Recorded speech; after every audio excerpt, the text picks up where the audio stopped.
welcome everyone.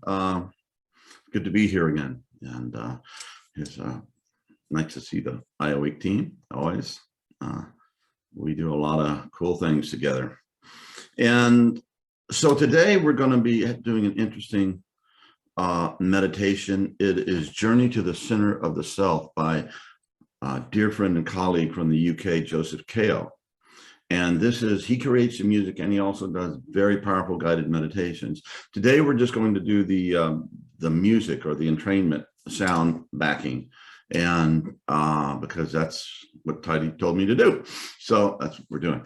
And, you know, there's a lot of stuff going on in the world. I don't know if anybody has an iPhone or a smartphone or a dumb phone or has been paying attention to the world politics, but we're in a major war in Europe, and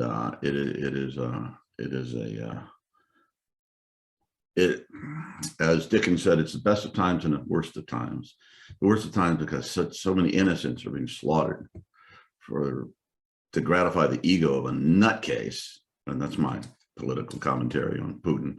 But also, it's the best of times in that we see great giving and compassion and heroic stands against oppression, and the whole world coming to back and help the people and the refugees, and we're doing all we can, and we're doing our bit at WeAwake from colleagues that we have in the Ukraine, and more about that later.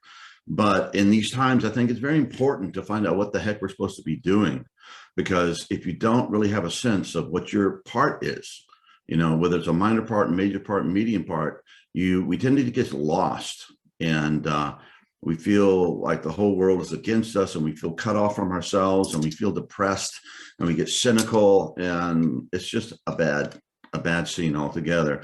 And one of the things that we discovered in years of using this technology and meditating as it has evolved in my personal practice is that one of the things that this technology allows us to do is to ask the deep soul-centric questions, such as, what am I here to do?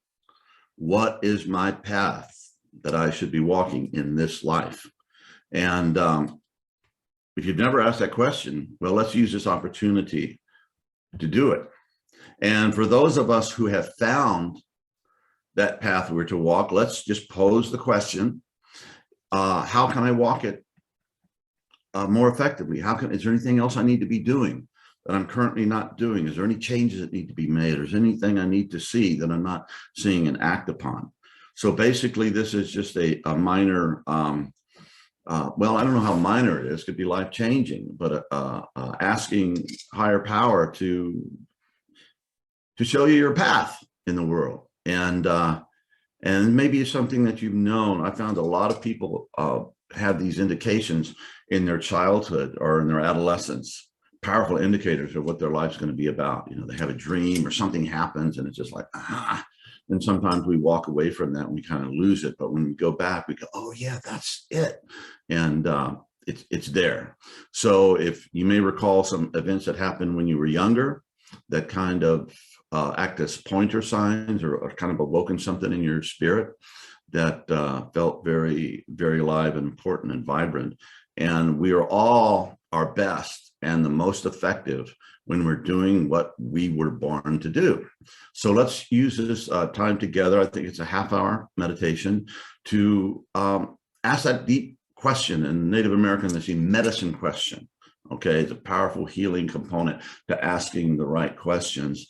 And for those of us who have been initiated into the fact that we realize what we're here to do, let's just use it a time for some adjustments or fine tuning, or just an attaboy from spirit, like you're doing exactly what you're supposed to be doing. Keep going. So it could be all of that stuff. So let's open to that. And without further ado, we'll see. We'll talk about it on the other side.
Welcome. Welcome. Well, we're still here, but hello, everyone. From the present moment. Hope that was a good experience. Very powerful. Thank you, Joseph Kale. And yeah, my prayer, my wish is that everyone got something out of that. That was inspiring, was enlightening, and because it's very important that we in our practice that we take time to rest in the big self, and what they used to call a unitive experience, and more recently it's been called non-dual, and go back into that ocean. Was it the Quaker said, an endless ocean of light and love. George Fox, the founder of Quakerism, said that. That's nice. And I do experience that upon occasion. And is that connection to our depths where we find the hope, the faith, the healing, the wisdom, the knowledge that we are connected to something much bigger. And each one of us is a universe to itself. We're all little holograms that all is reflected in us. And as the ancient sages of India said, they said, Atman is Brahman and Brahman is Atman. And Atman is the deepest part of the human being, perhaps the soul. And Brahman is the creator of all universes. They said it right there thousands of years ago. There is only God, and thou art that. So that's a place to go to. But we don't get off. We're not released from our earthly responsibilities and duties. So if you did get an idea, or you do know what you're supposed to be doing, make sure that you honor that, because if you don't, you'll just get lost. You'll just get lost on your path. And sometimes when we get lost, it takes a long time to find our way out. So it's important to pay attention to that. And if you had dreams, and you had experiences, and you know what you're supposed to be doing, for example, WeAwake has for sure made me a better meditator. You know, I don't know how many, it's been a lot of years now, but I'm going to sit here and have to talk to people about this every week or on podcasts or whatever I do. It's really important that I'm walking my talk, or I'll just be wretched. And it just will look like, I'll be a hypocrite, and I'll feel like a hypocrite. And when I was working with students who were addicts and alcoholics for years, addiction is so much about, as you descend into it, about lying to yourself, about lying to others, and I'm covering up. And so addicts have this great sense. You can't bullshit bullshitters. And so I had to get very real about my own stuff and my own struggles with depression and whatnot. And so they listened to me. And I would reflect back the stories that I've heard from so many of my students, and they would, okay, this guy gets us, he gets us. And they would let me in. And so this is, WeAwake has been something that's really pushed me in my own growth and my own discipline of just showing up every day and making sure that I put my practice first, so that I will be in condition and have something to give to others. Yeah, more recently I've been called to do this podcast, Deep Transformation podcast, with Dr. Roger Walsh as the co-host. And oh my God, we are, Roger is very well known. He's a psychiatrist and a PhD, and has written many powerful books over the years, and it's met just about everybody. And so we're having amazing people show up on these podcasts. And I was like, really? So it has forced me to, besides my meditation, is to start studying and learning, like I was in grad school all over again, which has been a great, it's been a real blessing, and it's really helped. So all that to say, when you are walking your path, things start falling together. Okay, the synchronicities, Carl Jung called these uncounted for events that are full of meaning that just happen. You know, we meet the right people, we have the right dreams, we read the right books, different opportunities go up. You go to nature and the animals and the trees speak to you and do things in meaningful ways, you know, and it's kind of, you're kind of on the path. And lastly, kind of a vision that I had one time is that, you know, life can be, you know, can be so hard. And just imagine the people that are in the Ukraine and other parts of the world where there is no peace.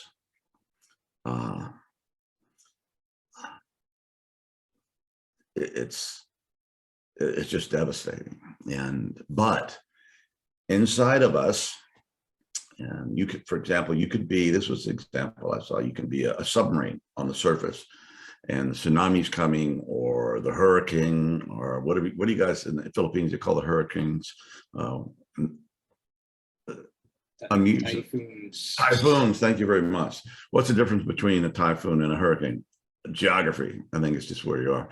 So if you're on the ocean, imagine yourself, you could just go down to the depths of the ocean, right? And in World War II, the old submarines could go down about 300-400 feet max, but now God knows how deep they can get. So you can go down there, but in the depths of our being, and find a place of perfect peace. But sometimes it feels like on the way down there, we go through different levels of our psyche, you know, and go through stuff. But you don't have to fear going deep, because in our depths is where we find our best selves. We find our eternal selves, if you will. And from there comes the wisdom and the knowledge and the grace and the faith and the help and even the instructions that we need to live our lives in meaningful ways and walk the path that we've been given. So if you've been called, you know it's your vocation, you've been initiated into that, work on it. Make sure you walk in a dignified way, in a way that's worthy of your calling. And what does that mean? It means you have to really become a master of what you're doing. Work on it, get some discipline, figure it out, you know, how you have to make your life work so that you can do that. And for most of us, it means getting up early in the morning, starting our practices and working it in. So that's, you know, based on years of my own personal experience and these guys here and all the people we've worked with over the years. So do that and you will be happier. And the road will not necessarily be easy. I don't think it's ever easy. Being a human being is not easy, but it's a lot better once we found our way and once we're giving the gifts and once we feel that it's coming through us. However we express that in the world, it's really coming through us. And we get into those flow states and we get into those states with yes, you know, thank you. This is what I'm here for. And thank you for helping me. And the last thing is, remember, on this journey in life, we are not alone. Okay. We're not alone. There's a higher power. You can call it God, you can call it the Holy Spirit. There's so many different names for that, and all the different traditions and the native traditions that I'm familiar with, they had that sense of the indwelling spirit that heals and that comes through us and that we express in our best moments when we're there. So yeah, work hard, be at peace, and get the things out of the way that are keeping you from being whom you need to be. And that can be a lot of stuff, but just ask for help, ask for guidance, ask for the knowledge of what you need to do. And you'll be amazed when you ask the right questions in a good way. The universe seems to be more than willing to meet you there. So I think that's probably enough for now. So for everyone in these rough times, let's hang together in love and realize that consciousness does evolve, and it is very powerful, but it ain't always pretty. So let's hope that's what's going on in our humanity now, our family. There, we're getting it together, and not just for us, but for all sentient beings and all the critters and the other life forms that have just as much right to be here as we do, and are looking to us to get our acts together. So enough said. God bless. Thank you.